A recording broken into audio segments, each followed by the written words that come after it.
عليه وعلى آله وصحبه وبارك وسلم ثم إلى أرواح آبائه وإخوانه من الأنبياء والمرسلين صلوات الله وسلام عليهم أجمعين ثم خصوصا إلى دكتور مصطفى سيد الكين والشيخ محي الدين ديب مستو رحمهما الله تعالى. الفاتحة.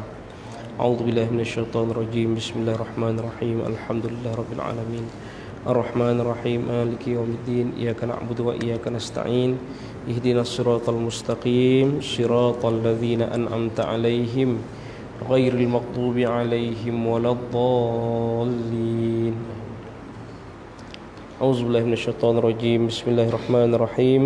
الحمد لله رب العالمين والصلاة والسلام على أشرف الأنبياء والمرسلين وعلى آله وصحبه أجمعين. اللهم إنا نسألك رضاك والجنة ونعوذ بك من سخطك والنار. اللهم إنك عفو كريم تحب العفو فاعف عنا وعن والدينا وعن جميع المسلمين والمسلمات والمؤمنين والمؤمنات الأحياء منهم والأموات برحمتك يا أرحم الراحمين والحمد لله رب العالمين. تقبل الله منكم. قال المصنف رحمه الله تعالى ونفعنا بعلومه في الدارين آمين. Nawaitul i'tikaf fi hadzal masjid sunnatan lillahi ta'ala. Alhamdulillah, syukur kehadrat Allah Subhanahu wa taala. Pada malam ini Allah mengizinkan saya, tuan-tuan dan puan-puan muslimin muslimat semua untuk sama-sama hadir di dalam masjid ini. Alhamdulillah, kita telah diizinkan oleh Allah Subhanahu wa taala melaksanakan solat fardu maghrib secara berjamaah. Kemudian kita meneruskan pengajian kitab kita Aqidatul Islamiyah ini, muka surat yang ke-58, masih lagi di bawah sifat yang pertama, sifat yang wajib bagi Allah yang pertama iaitu wujud, iaitu kita sudah sampai pada perenggan Dr. Muhammad Said Ramadan, betul kan?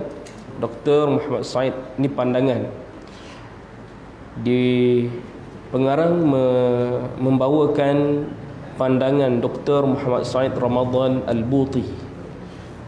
Dia bawa beberapa contoh untuk menjelaskan dalil sistem alam ini. Jadi kita masih lagi membincangkan perkara yang berkaitan dengan dalil,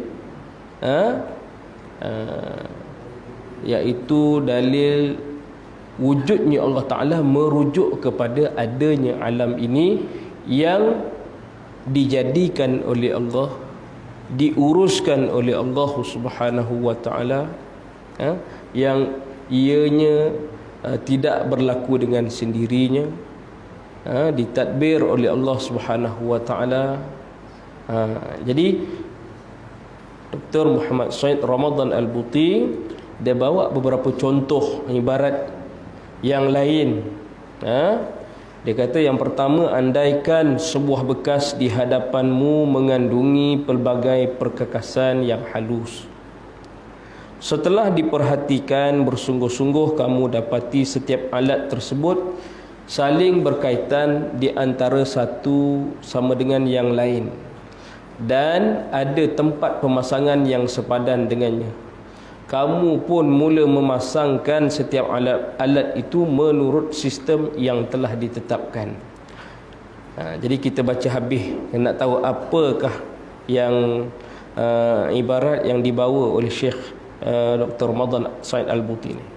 Sebaik-baik selesai meletakkan komponen terakhir di tempatnya, tiba-tiba bunyi halus lagi teratur daripada pergerakan yang berterusan terdengar dari dalam perkakasan tersebut, yang telah bertukar menjadi sebuah alat yang bersepadu.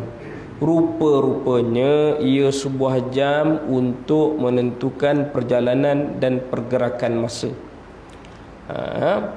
Seterusnya, tanpa ragu-ragu lagi kamu akan dapati bahawa setiap alat yang halus tersebut mempunyai peranan yang tersendiri disediakan untuk mencapai tujuannya, manakala keseluruhan alat itu pula secara bersepadu mempunyai satu matlamat yang khusus, iaitu penentuan masa.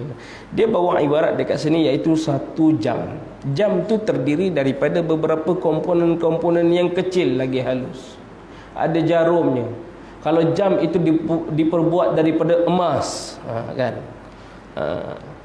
Saya tak minat pakai jam. Tak minat pakai jam. Tengok kawan-kawan yang minat pakai jam tu, jam dia mahal, 800. Sekarang ni ada Garmin pula. Ada Garmin. Bila masuk tu ada rekod. Kan? Selalu dipakai oleh hiker-hiker kental. Kan? Pendaki-pendaki bukit sekarang ni kan. Lepas tu yang suka berbasikal pula. Kan? Berapa kilometer jarak dan sebagainya. Kan? Jadi macam-macam tengok. Tapi kalau jam yang tadi, jam yang emas tadi, tak ada jarum, bermanfaat tak? Tak ada bermanfaat.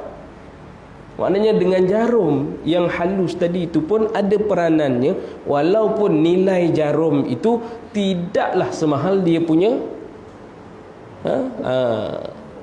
tali dia tu, yang diperbuat daripada emas tadi tu.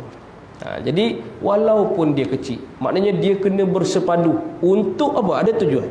Untuk apa? Untuk mendapat manfaat, menentukan masa. Demikianlah Allah Ta'ala jadikan alam ini, dia ada dua tujuan bagi kita. Yang pertamanya apa tuan-tuan? Yang pertamanya apabila kita merujuk kepada contoh langit dan bumi, penciptaan langit dan bumi. Allah Ta'ala tak jadikan dia sia-sia. Penciptaan langit dan bumi, ada matahari, ada bulan, ada siang dan malam. Allah Ta'ala tak jadikan dia sia-sia.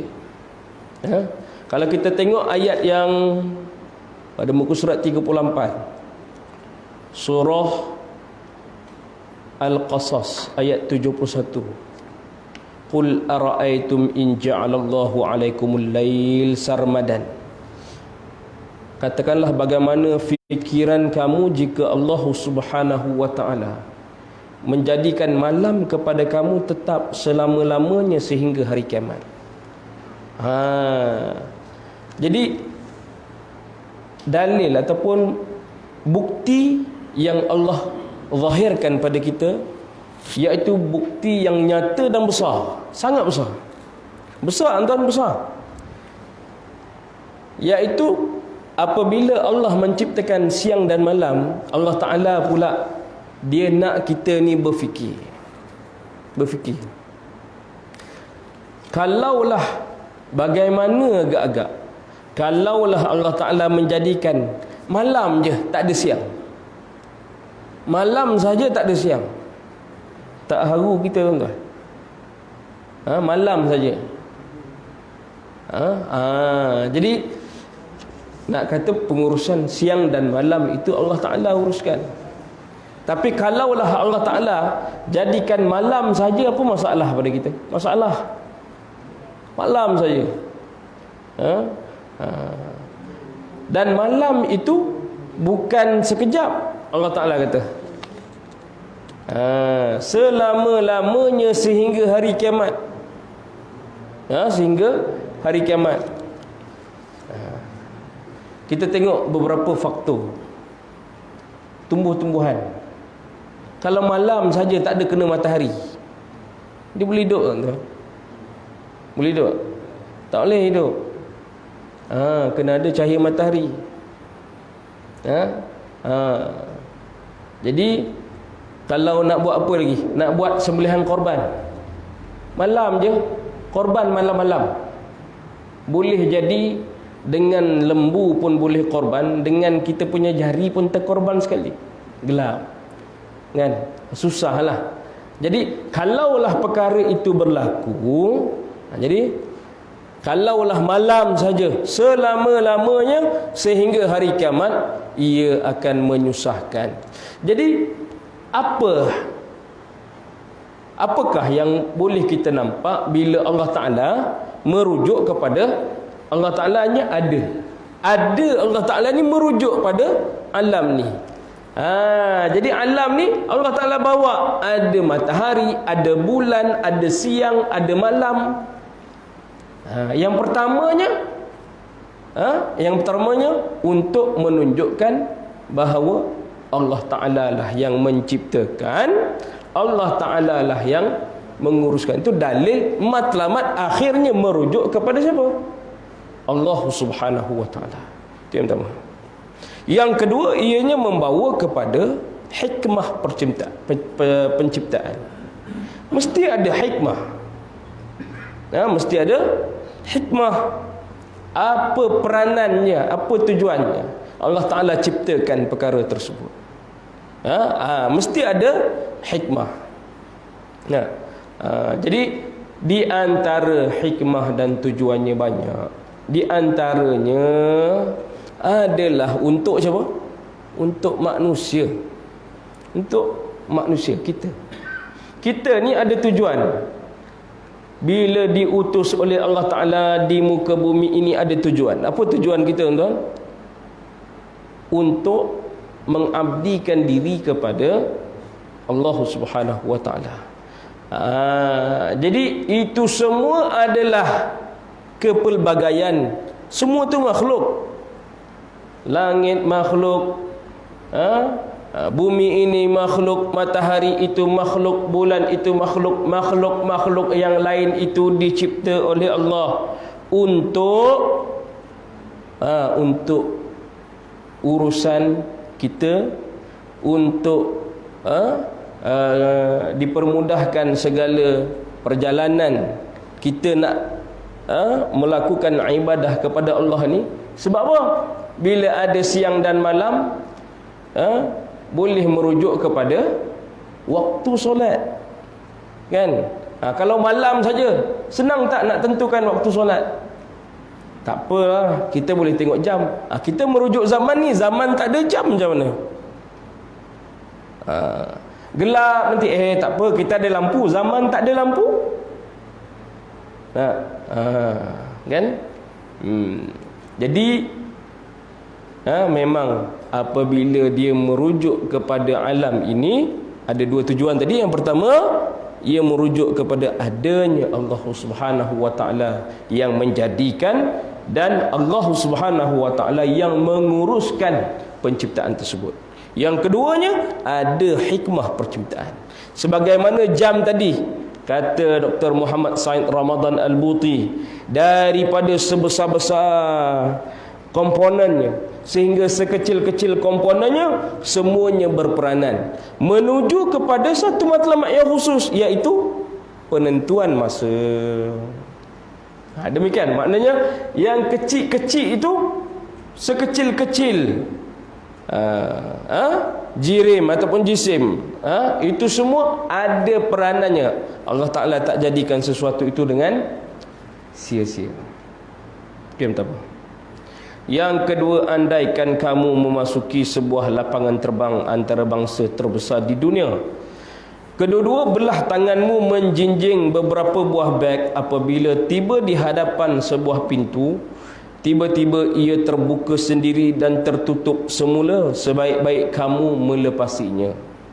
Ketika kamu berasa syukur dengan kebetulan yang terjadi sendiri itu, sambil menoleh ke arah pintu tersebut dengan penuh kehairanan, tiba-tiba ia terbuka semula bagi laluan orang lain, sebagaimana yang berlaku kepada kamu. Kamu pun meletakkan beg dan memerhatikan keadaan tersebut, dan kamu dapati ia terus berlaku berulang-ulang dengan teratur setiap kali dihampiri oleh sesiapa yang melintasinya. Apabila kamu menelitinya atas dorongan ingin mengetahui keadaan yang sebenar, kamu dapati pintu tersebut difokuskan kepada satu alat yang tersembunyi di bawahnya. Alat itu segera bertindak balas ketika dilalui oleh seseorang, sama seperti mana dia menolak dan membukanya. Jadi kefahaman yang mudah yang terkesan dia nak bawa ibarat yang kedua ini, dia nak ambil apa yang boleh kita fikirkan. Dia kata kefahaman yang mudah yang terkesan dalam fikiranmu ialah bahawa alat tersebut dan pergerakannya mempunyai matlamat akhir. Apa dia matlamat akhir dia? Iaitu memudahkan laluan para penumpang yang tidak dapat membuka pintu dengan tangan ketika mereka menjinjing barangan yang banyak ataupun tak menjinjing barang. tak bawa barang, masih lagi terbuka dan tertutup untuk memberi laluan orang yang nak lalu. Apabila matlamat kemanusiaan yang indah ini tidak dapat dicapai dengan alat-alat statik yang tidak mampu merasa dan berfikir, tentulah pembuatan alat-alat automatik ini perlu kepada idea dan pengurusan ahli fikir. Jadi nampak dia punya gabungan komponen-komponen sama kan, yang pelbagai tadi tu ada satu matlamat yang akhir. Demikian dia merujuk kepada perkara yang sama yang boleh kita bawa aplikasikan merujuk kepada alam ini. Allah Ta'ala tak ciptakan alam ini asing bagi kita, tak asing bagi kita, malah dia sangat terkait rapat dengan kita. Allah Ta'ala ciptakan pokok keluarkan oksigen, menyerap karbon dioksida. Kita keluarkan karbon dioksida,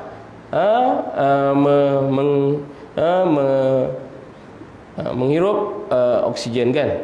Jadi itu kaitan kita dengan pokok. Dan demikian perkara-perkara yang lain yang berada di sekitar kita.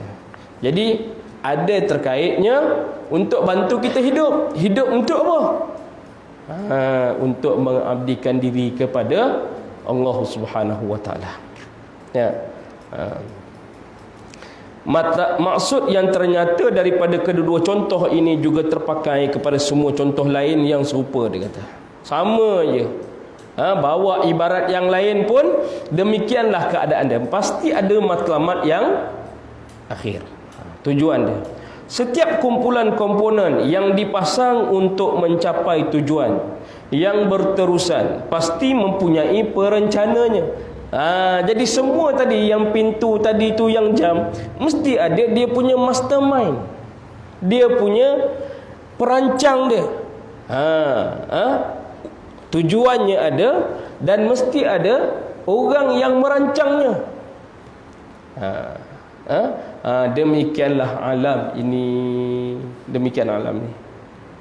Demikianlah bandingannya dengan pelbagai jenis peralatan yang lain dan semua hasil pembuatan seperti pakaian, perabot, hamparan rumah dan sebagainya. Jadi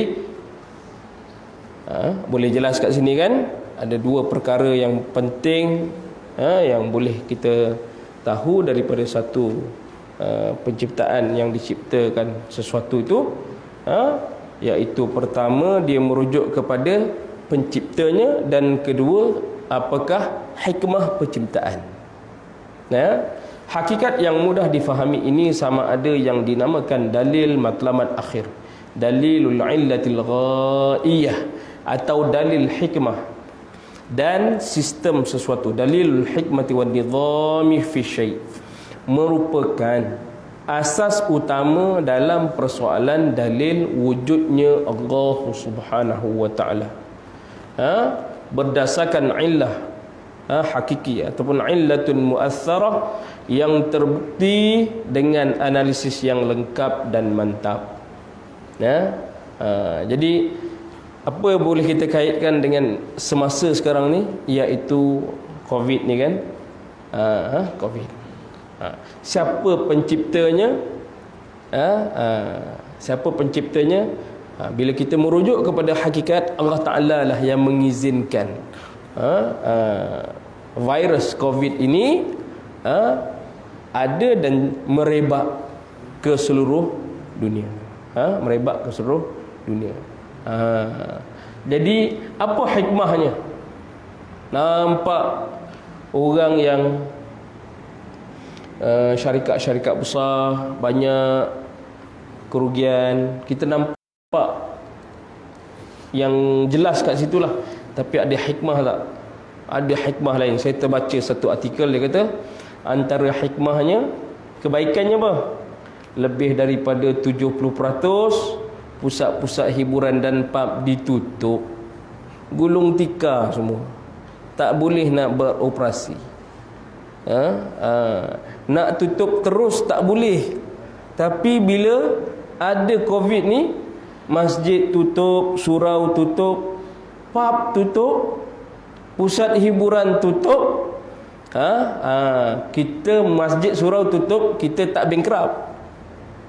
Tapi pub dan pusat-pusat hiburan ni tutup, mungkin dia bankrupt lah. Dia tak boleh nak rolling dah, kerana tak beroperasi, nak tampung kos operasi lagi. Itu di antara hikmah. Lebih 70%, alhamdulillah, kan? Lebih 70%. Jadi antara lain, sikit-sikit sekarang ni kita nampak dah, boleh dah ramai-ramai datang ke masjid, kan? Lama dah tutup. Selangor masih lagi tutup. Negeri Sembilan, alhamdulillah setakat ni boleh lagi, kan? Jadi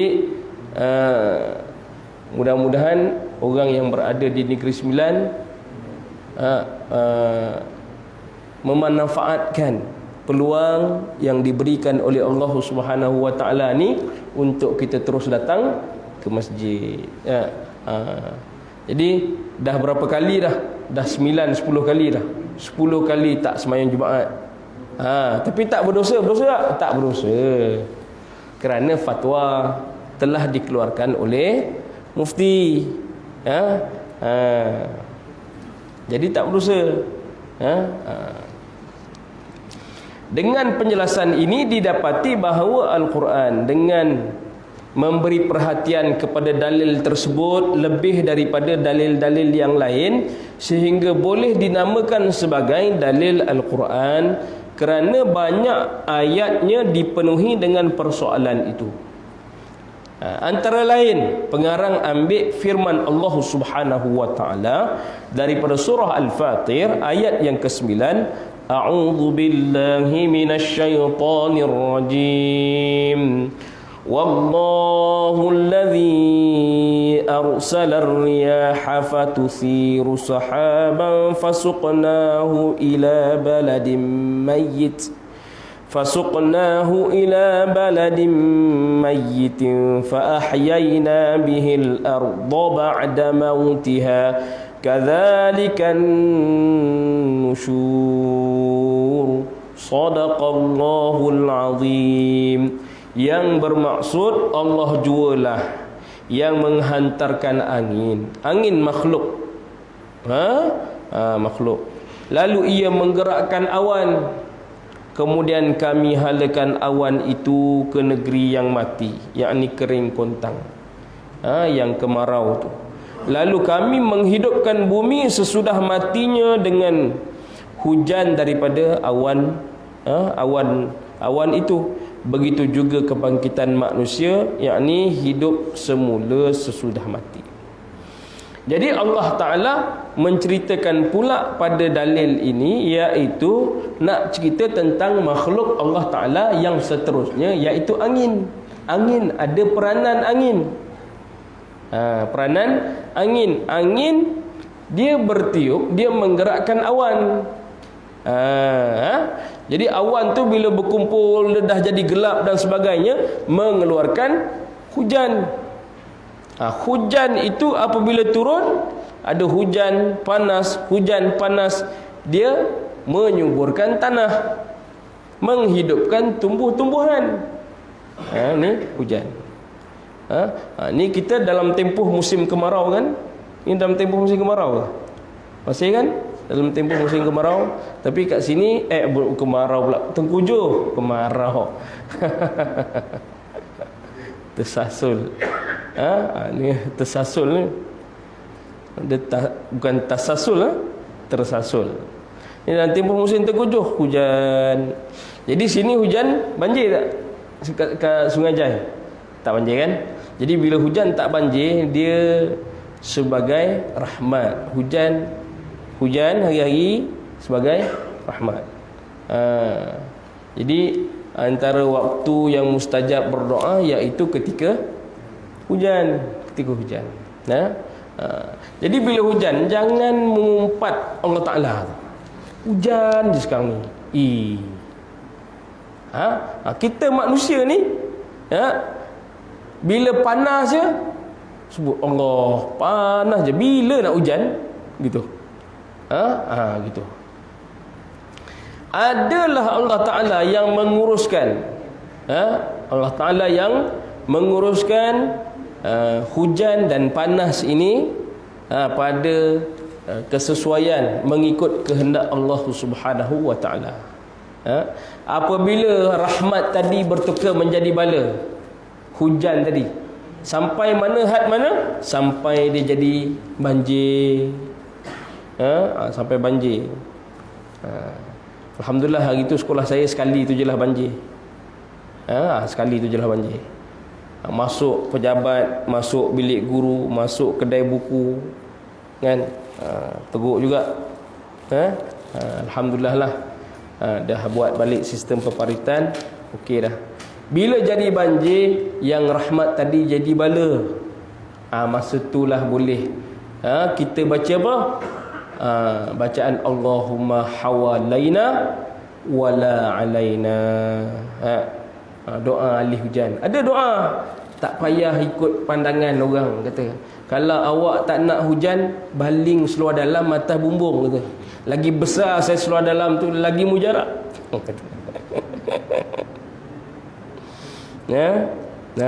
Macam-macam dia. Kalau seluar dalam tu yang tak basuh tu, lagi mujarab. Kita ada doa. Adalah ketika boleh kita baca doa apabila hujan tadi, yang rahmat tadi bertukar menjadi bala. Bertukar menjadi bala. Jadi ada peranan awan, ada peranan angin, ada peranan awan. Kalau Allah Ta'ala tak cipta angin, susah. Jadi susah dekat kita lah. Susah dekat kita.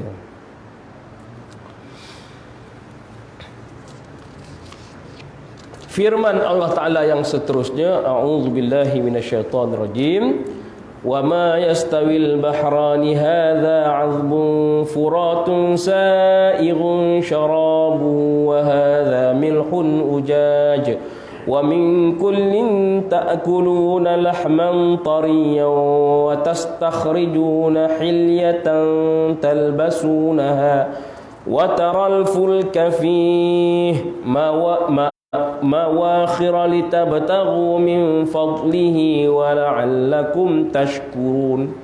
Yulijul layla fin nahari wa yulijun nahara fil layli wa sakhkhara asy-syamsa wal qamara kullun yajri li ajalin musamma dzalikumullahu rabbukum lahul mulk walladzina tad'una min dunihi ma yamlikuna min qitmir. Shadaqallahul azim. Surah Fatir ayat 12 hingga 13. Yang bermaksud tidaklah sama keadaan dua jenis laut. Baik, nampak? Allah Ta'ala nak cipta tentang Allah Ta'ala ni, bila ulama-ulama ni nak mencerita tentang dalil wujud Tuhan, dia merujuk kepada apa yang dicipta oleh Allah Subhanahu wa Ta'ala untuk kita. Dengan tadi contoh angin, ada contoh siang dan malam. Yang ini dalil yang seterusnya, iaitu sama keadaan dua jenis laut. Laut pula, satu tawa lagi menghilangkan dahaga serta sesuai diminum, manakala yang satu pula masin lagi pahit. Jadi dekat sini pun ada fakta sains, pun ada fakta yang boleh diambil daripada ilmu sains. Kedua-duanya itu berfaedah. Allah Ta'ala tak ciptakan sia-sia. Kedua-duanya berfaedah kepada kamu. Daripada setiap satunya kamu dapat makan daging yang segar, dan dapat pula mengeluarkan perhiasan untuk kamu memakainya. Selain itu, engkau juga melihat kapal-kapal membelah air, berlayar di atasnya. Kesemuanya itu diadakan supaya kamu dapat mencari rezeki daripada limpah kurniaan Allah, dan supaya kamu bersyukur. Satu laut, satu sungai. Satu laut, satu sungai. Jadi kat sungai kita boleh tangkap ikan, kan? Di laut pun ada ikannya. Jadi kedua-duanya memberi faedah. Jadi di antara lain peranan laut itu juga boleh jadi apa? Boleh jadi tempat untuk bermusafir, bergerak.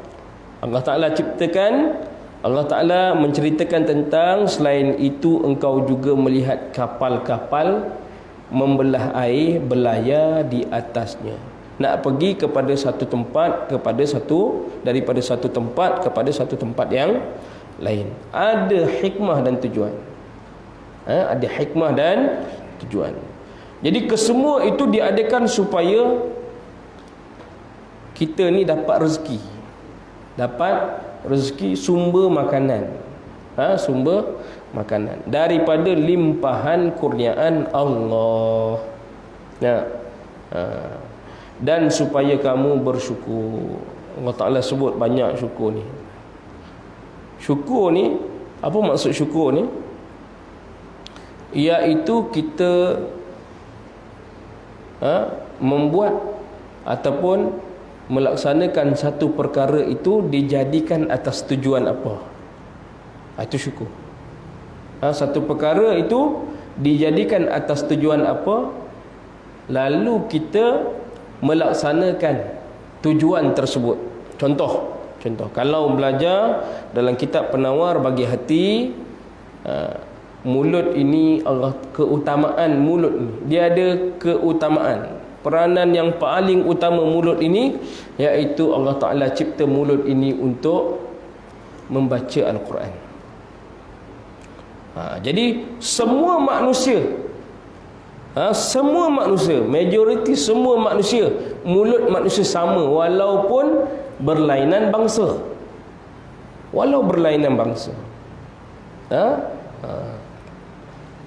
Jadi jangan, kalau itulah tujuan dan keutamaan mulut dijadikan, tuan-tuan, jadi kita nak rasa bersyukur ada mulut ini banyak-banyak baca Al-Quran. Banyak-banyak baca Al-Quran. Saya ada beberapa pengalaman. Ada beberapa orang usia dah 60 tahun datang, Ustaz, tolong Ustaz ajar saya Quran. Ajar saya Quran. Saya ni masa penuh. Kalau hari bekerja lagi penuh, kan? Siang, pagi, petang sekolah, malam kuliah. Bila pula saya nak mengajar secara personal, dia minta secara personal. Kalau kat masjid dia kata dia malu, tuan-tuan. Kat masjid dia malu kalau tengah-tengah orang. Jadi saya fahamlah, tak apalah. Saya cuba tu sebab apa? Sebab dia minta tu, dia menangis. Dia kata usia dia dekat dah 50. Usia dah 50 tapi saya tak pandai baca Quran. Satu je saya harap, dia kata, sebelum saya mati saya pandai baca Quran. Lepas dia sebut tu dia menangis, tuan-tuan. Umur 50 tahun menangis, minta pandai baca Quran, minta saya ajarkan. Saya pun tak sampai hati nak biarkan dia macam tu. Jadi saya buat, saya ajar Quran. Bila waktu dia lepas kuliah ni, balik ni macam ni, balik pukul 10 malam nanti baru ajar. 10 malam, tak pusat, pukul 10 malam. Tengok kesungguhan dia. Ialah dia awak bersungguh, saya lah pula. Last kali dia baca saya terlelap lah. Banyak tu. Tapi tak apalah, kita kesian kat dia. Kita kesian. Sebab apa? Jadi tuan-tuan jangan rasa terlambat lah kalau tak tahu baca Quran. Boleh lagi belajar. Kalau boleh dalam belajar ni jangan ada rasa malu lah.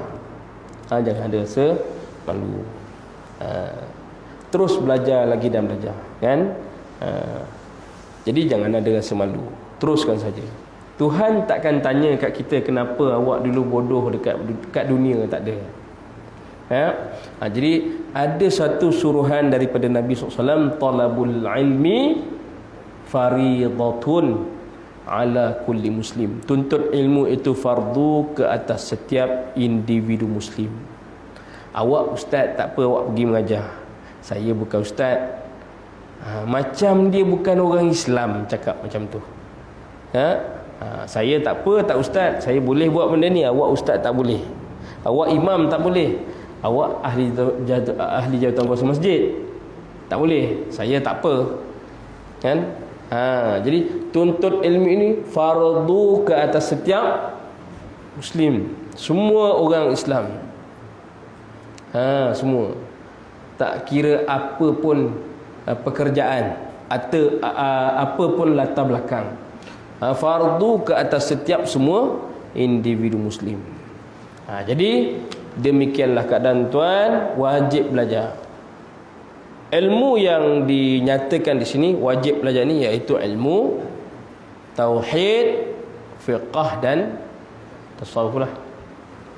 Tu 3 bidang yang utama, dan apa jua yang terkandung dalamnya wajib dipelajarilah. Lagi-lagi yang terkait dengan fardu ain, benda yang fardu ke atas kita ni. Tak boleh orang lain melaksanakan, melainkan kita sendiri kena buat. Allah jua yang memasukkan malam ke dalam siang dan memasukkan siang ke dalam malam, silih berganti. Allah Ta'ala tu yang masukkan malam ke dalam siang, siang ke dalam malam, malam ke dalam siang, silih berganti. Dan dia yang memudahkan peredaran matahari dan bulan. Matahari dan bulan ni dia berada pada kedudukan yang tepat. Ke depan sikit matahari tu cair dunia ni. Ke belakang sikit beku dunia ni. Pada paksinya sangat tepat. Sangat tepat. Jadi kalaulah hujah-hujah ni tuan-tuan, di samping kita boleh mengimani, memang kita percaya adanya Allah Ta'ala yang menjadikan dan menguruskan bumi ni. Di samping itu boleh kita bawa perkongsian ini kepada orang bukan Islam. Ceritanya sama. Ini dalil apabila nak cerita, katakan nak cerita Quran dan hadis Nabi SAW, boleh cerita tentang alam. Boleh cerita tentang alam ini. Dalil wujud Tuhan. Setiap satu daripadanya beredar untuk suatu masa yang telah ditetapkan. Yang melakukan semuanya itu ialah Allah Tuhan kamu. Baginya lah kuasa pemerintahan. Sedangkan mereka yang kamu sembah, yakni merujuk kepada selain daripada Allah ni, tidak mempunyai sesuatu pun, walau senipis selaput biji kurma. Manusia ni hakikat dia tak ada apa-apa. Dia tak ada apa-apa. Kan dia lagu tu, orang kaya mati, orang tak tahulah macam mana dia punya rentak dia. Orang kaya mati, orang miskin mati. Apa lagi tu? Tak ingat. Tapi bagus lirik dia tu.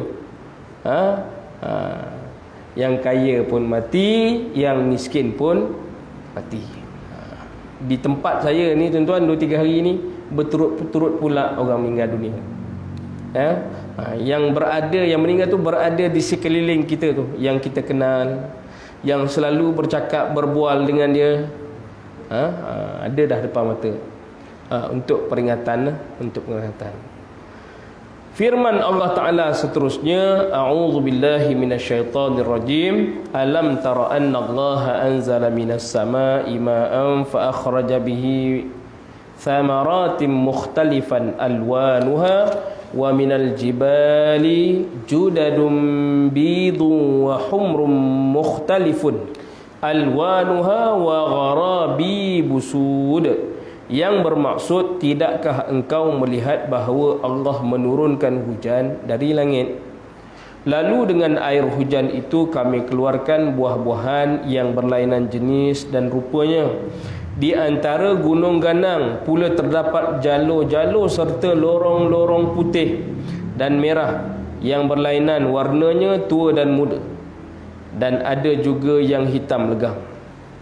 Jadi makhluk yang Allah Ta'ala nak ceritakan pada ayat surah Al-Fatir ayat 27 ni, iaitulah Allah Ta'ala nak ceritakan pada kita bahawa yang menurunkan hujan dari langit itu adalah Allah.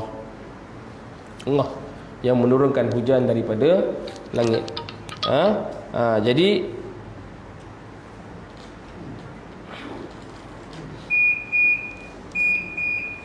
azan dulu, okey.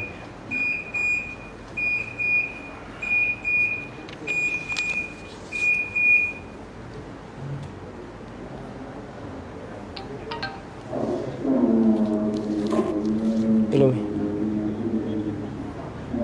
Kenapa? Boleh cakap kenapa? Ya.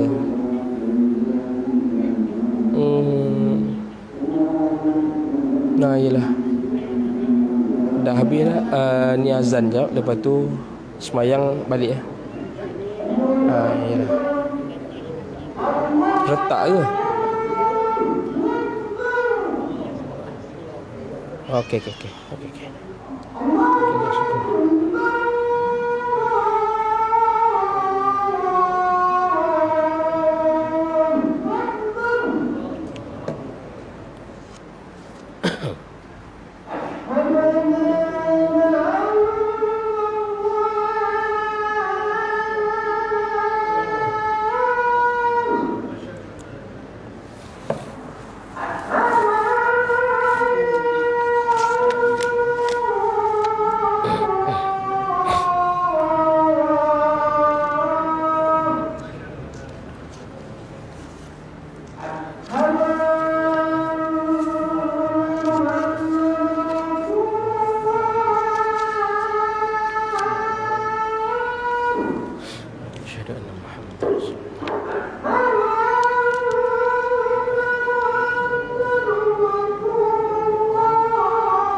La haula wala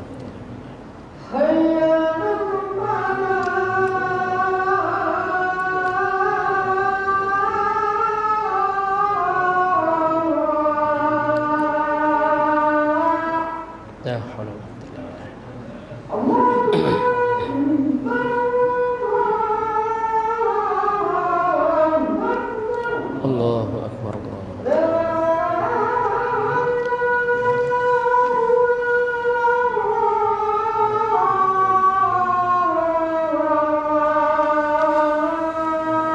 La ilaha illallah.